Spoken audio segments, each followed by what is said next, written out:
Bonjour et bienvenue sur la chaîne du Culte du Dé. Donc aujourd'hui je vous retrouve, je suis en vacances, donc vous voyez, présentation encore plus spartiate que d'habitude. Je vous retrouve pour une petite vidéo sur le jeu Horror Arkham, le jeu de cartes, et je vais vous présenter aujourd'hui ce pack Par-delà les limites, donc qui est la deuxième boîte supplémentaire comme ça, qui arrive dans la campagne de la civilisation oubliée. Vous voyez, c'est marqué là, 2. Encore une fois, une très bonne idée au niveau du scénario.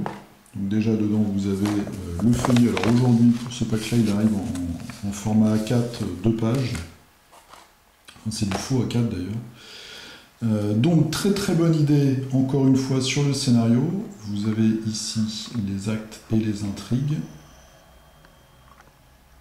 Et en fait vous allez vous balader dans la ville, dans une ville d'Amérique du Sud. Et durant votre exploration, donc déjà je vais vous montrer un petit peu voilà, les lieux de cette fameuse ville, donc la cathédrale, le parc Zocalo, je ne sais pas ce que c'est exactement, c'est un grand bâtiment visiblement, Xochimilco et Coyoacán, ils nous volent du mal au niveau des noms, voilà les ruines du temple. Et donc vous allez vous balader là-dedans, dans cette ville, et vous allez avoir dans ce paquet, en fait, aussi le paquet exploration, et je cherche mes mots pour pas trop vous spoiler l'affaire, les lieux vont véritablement changer. Voilà. Vous allez pouvoir vous balader dans un endroit, vous découvrez un endroit, vous menez l'enquête, voilà, vous rencontrez des monstres, etc., etc. Il se passe quelque chose, il y a un effet de scénario, et l'endroit où vous êtes, en fait, change totalement. Voilà, je vous donne par exemple une carte comme ça. Et du coup, c'est très intéressant, et ça va très bien avec l'histoire que vous raconte le scénario. Je vous montre une dernière carte, les bois sacrés. Vous voyez, donc ça a l'allure d'une carte de lieu, mais le dos, ce n'est pas une carte de lieu. Donc voilà, je vous en dis pas plus sur le scénario, parce que ce serait un petit peu dommage, mais en tout cas, encore une fois, les designers du jeu ont eu une très bonne idée, et on voit à quel point ce jeu, et son architecture de jeu, en fait, permet de changer vraiment les mécaniques. Je vous avais montré déjà, parfois on est dans un train, et il faut aller très vite, parce que les wagons sont détruits les uns après les autres. Parfois il faut vraiment faire tout, comme à Venise, tous les lieux, pour pouvoir ramener des otages, enfin des gens qu'on sauve au point de départ. À chaque fois ils trouvent des trucs comme ça qui sont très intéressants. Il y a des petits twists dans les scénarios où toute une partie en fait, du scénario va devenir inutile et on passe dans quelque chose de complètement différent. Donc c'est vraiment intéressant. Voilà, donc ça c'était pour le scénario, et maintenant je vais vous montrer donc les cartes qu'on peut ajouter à nos decks. On est au deuxième scénario, donc il y a des cartes à expérience, mais pas tant que ça, il y a quand même pas mal de cartes qu'on peut mettre directement dans son deck, donc c'est assez intéressant si vous voulez redémarrer une autre campagne par exemple. Alors, pour les gardiens, second souffle. Alors, juste une chose, je suis un petit peu déçu par les illustrations. C'est la première fois. Et je trouve qu'il y en a certaines qui sont pas terribles. Alors je sais pas si j'ai pas regardé au niveau des noms, si c'est des nouveaux ou des nouvelles, mais voilà, je trouve pas les illustrations top. Celle-là par exemple, dans la finition. Alors second souffle, ça coûte 1, à jouer uniquement lors de votre première action, soigner un dégât, 2 si vous avez eu une traîtrise à ce round, et ensuite piocher une carte. Une espèce de soin assez efficace avec une carte en plus qui coûte que 1, c'est pas mal. Une carte que j'aime bien, prendre l'initiative. Vous voyez, c'est une compétence avec 3 icônes point d'interrogation à attribuer uniquement lors d'un test de compétence que vous effectuez, donc on ne peut pas passer ça à un de ses collègues. Prendre l'initiative perd un point d'interrogation pour chaque action qui a été réalisée par n'importe quel investigateur à cette phase. Pardon. Donc il faut vraiment être le premier, et il faut faire la première action, et là vous gagnez plus 3. C'est une carte que j'aime bien parce que elle est situationnelle mais pas trop compliquée à placer. Donc moi, personnellement, ça reste encore dans mes capacités. Donc j'aime assez cette carte. Une autre carte que j'aime bien préparée, donc c'est une carte à expérience, 2 points d'expérience et coûte 2, c'est un soutien. C'est un talent. Donc on incline bien préparé, choisissez un soutien que vous contrôlez, Gagnez X à votre valeur de compétence pour ce test, X étant le nombre d'icônes de compétences correspondantes sur le soutien choisi.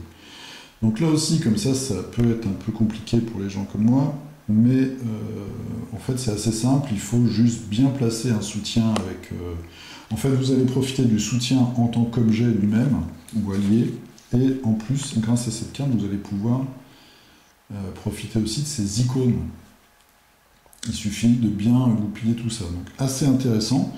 C'est pas une carte comme ça qui se joue de but en blanc. Il faut un peu préparer sa sortie, mais ça reste du domaine du possible. Donc j'aime bien.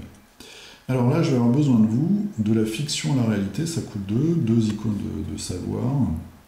À jouer uniquement s'il y a un indice dans votre lieu. Jusque-là, tout va bien. Placez 2 secrets sur un soutien que vous contrôlez.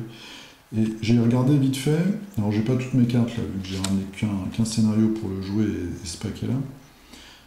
Les secrets, j'ai pas trouvé. Donc est-ce que les secrets c'est les munitions des sorts? Je ne sais pas. Je ne vois pas du tout ce que c'est qu'un secret comme ça de tête. Donc remettez-moi un petit coup de mémoire s'il vous plaît dans les commentaires, parce que là je vois pas trop. Bon, c'est une recharge en fait cette carte visiblement. Ensuite, celle-là, pour le coup, l'illustration est pas mal. Donc, réelle compréhension, un point d'interrogation. Attribuer uniquement à un test de compétence d'une capacité imprimée sur une carte scénario. En cas de réussite, découvrez un indice dans votre lieu. Donc, on voit que ça a l'air pas très puissant comme ça, parce qu'il y a juste un icône. Ça peut s'attribuer quand même à n'importe quel jet, puisque c'est un point d'interrogation. Ça va être une capacité imprimée sur une carte scénario. Voilà, donc ça peut toujours servir parce qu'il y a toujours des petites actions spéciales et en plus on gagne un indice, donc ça accélère la découverte d'indices. Et l'illustration est vraiment sympa. Si on voit le visage, c'est de Alexander Kozachenko. Celui-là on le connaît déjà, je crois. Ensuite, alors j'aime pas trop cette illustration parce que je trouve tout simplement que la tête du gars est mal faite. On dirait un gamin de 12 ans. Étude sommaire. Donc on voit que ça coûte 2, que c'est une carte expérience qui a 2 icônes de volonté et de rapidité en fin de chaque. Placez un de vos indices sur votre lieu et inclinez étude sommaire. Vous gagnez plus 3 à votre valeur de compétences pour ce test. Donc en fait on améliore un test en jouant une ressource qu'on a. C'est quelque chose qu'on va retrouver dans plusieurs cartes dans ce pack. C'est le fait d'améliorer des tests en payant le prix d'une autre façon. Donc là, voilà, c'est un indice. C'est pour les chercheurs, c'est assez logique. Donc le chercheur paye un indice pour réussir un jet de dés. Ce qui est pas mal. Ce qui est en soi, pour moi, une très bonne carte. Parce que si on est obligé de faire quelque chose, par exemple, eh bien on paye un indice, et souvent les chercheurs ont plein d'indices, et on gagne 3 au jet de dés. Ça peut vraiment nous sauver la mise, ou alors même clôturer un scénario, par exemple. Porte-flingue, un symbole d'évasion. Si ce test de compétence est réussi lors d'une tentative d'évasion, la prochaine fois que l'ennemi auquel vous avez échappé subit des dégâts, à ce tour, infligez-lui un dégât supplémentaire. Donc en gros, il faut échapper à un ennemi, rester dans le même lieu, et il faut qu'un de vos potes lui tire dessus ou l'attaque. Ou que vous, tout en lui ayant échappé, vous vouliez le réattaquer. Enfin, l'attaquer plutôt. Moi, je trouve ça trop compliqué comme carte. Perso, hein. Porte-flingue. Celle-là, par contre, je l'adore. Flambeur, c'est une carte à expérience, 2 points d'expérience. 2 icônes, mais ils ne sont pas très intéressés dans savoir et combat. C'est un talent. Dépensez 3 ressources. Inclinez flambeur. Vous gagnez plus 2 à votre valeur de compétence. Donc c'est ce que je vous disais. On va avoir plusieurs cartes sur ce mécanisme de booster son tirage en échange de quelque chose qu'on possède. Donc là, c'est des ressources pour le truand, c'est logique. En cas de réussite, par contre, on gagne 3 ressources. Donc on se donne plus 2. On parie 3 ressources, mais si on réussit, en fait, on les récupère. Donc ça, je trouve que c'est très puissant. Parce que ça peut sécuriser un jet. Alors, ça peut sécuriser un jet... voilà, on se donne plus 2 tout simplement pour éviter de se tomber sur le pire des... Enfin, mis à part les tentacules, mais sinon un moins 4 ou un truc dans le genre. On se dit, bon bah voilà, là je suis un peu limite, j'y vais. Ou alors au contraire, ça peut vraiment nous aider à passer quelque chose qui, a priori, était très très difficile. Très bonne carte, je trouve, Flambeur. Très très bonne carte. Et qui va bien dans l'esprit du joueur en plus. Extatique, un icône de savoir. Alors, c'est une carte expérience ou pas? Non.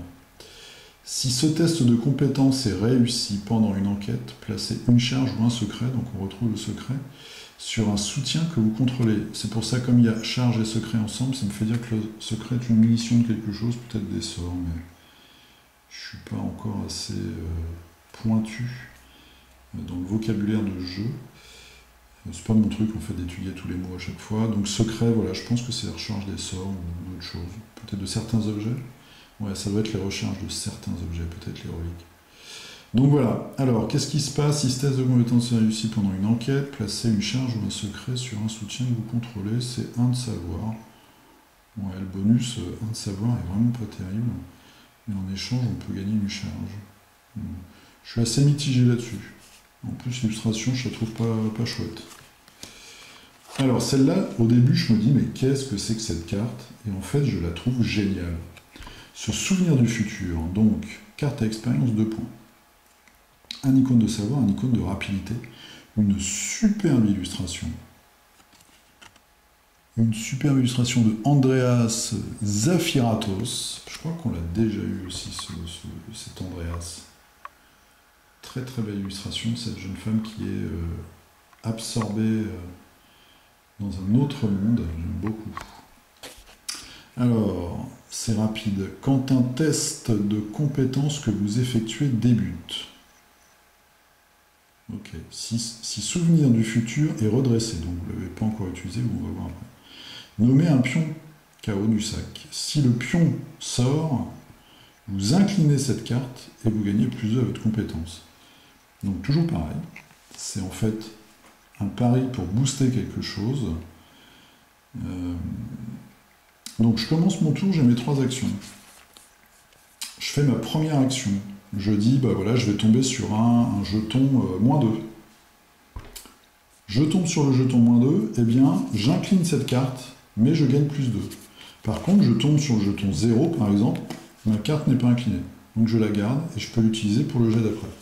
Donc du coup, une fois que j'ai posé ce soutien qui coûte 2, je peux parier à chaque fois que je fais un jet. C'est comme ça que je le comprends, dites-moi si je me trompe. Je trouve, si c'est le cas, que c'est génial. Parce qu'en plus de la mécanique, qui est super amusante, je trouve, qui redonne encore un petit côté jeu, au jeu en lui-même, on va jouer à chaque fois qu'on va tirer, on va faire un pari, et ça, je trouve ça chouette. Ça donne un côté fluff et identité au personnage. Voilà, on est un jeteur de sorts, donc on est un peu une augure, on est un peu vraiment un mystique qui devine les choses, un magicien. Et je trouve que cette carte, elle est vraiment super parce qu'elle donne en plus, alors je parle des grands trucs, mais elle donne un peu plus d'épaisseur au rôle justement du personnage. Donc je trouve cette carte une très très très bonne idée. Ensuite, on va finir avec les survivants, donc essayer et réessayer, ça coûte 2, c'est un soutien, 1 point d'expérience, un icône de volonté. Utilisation, donc on a 3 tentatives, si la carte essayée et réessayée n'a pas de tentative, pardon, on la défausse. Donc ok, voilà, on a 3 charges, quand on n'en a plus, on enlève. Après qu'un test a échoué, si l'une de vos cartes compétences a été attribuée à ce test, inclinez, essayez et réessayez, dépensez une tentative, renvoyez cette carte compétence dans votre main. Donc en gros, si on a une super carte qui nous sert à réussir certains de nos jets, que ce soit du combat, de l'évasion, des points d'interrogation, etc., etc., avec cette carte-là, ça va nous permettre de la garder en main pour 4 tentatives, puisqu'on a 3 tentatives, plus la dernière, donc ça va faire 4. La dernière où on la perd. Donc c'est vraiment super. Ça va avec faut avoir une carte dans son deck en fait, ou plusieurs, qu'on sait vouloir garder dans sa main. Donc ça, je trouve que c'est vraiment une carte super géniale. Voilà, essayez, réessayez. Donc beaucoup de belles cartes. Acculé. Alors, un savoir et un combat. Un petit gamin qui va se faire tentaculer, le pauvre, si jeune. Talent. Alors, défaussez une carte de votre main. Vous gagnez +2 à votre valeur de compétence pour ce test. Limite d'une fois par test.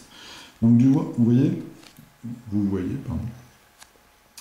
C'est comme je le disais, on doit en avoir une pour chaque classe. C'est dépenser quelque chose pour booster un jet. Enfin, pas un jet, je dis un jet à chaque fois, je suis trop habitué à acheter des dés. Pour dépenser, pour booster un tirage de jetons, en fait.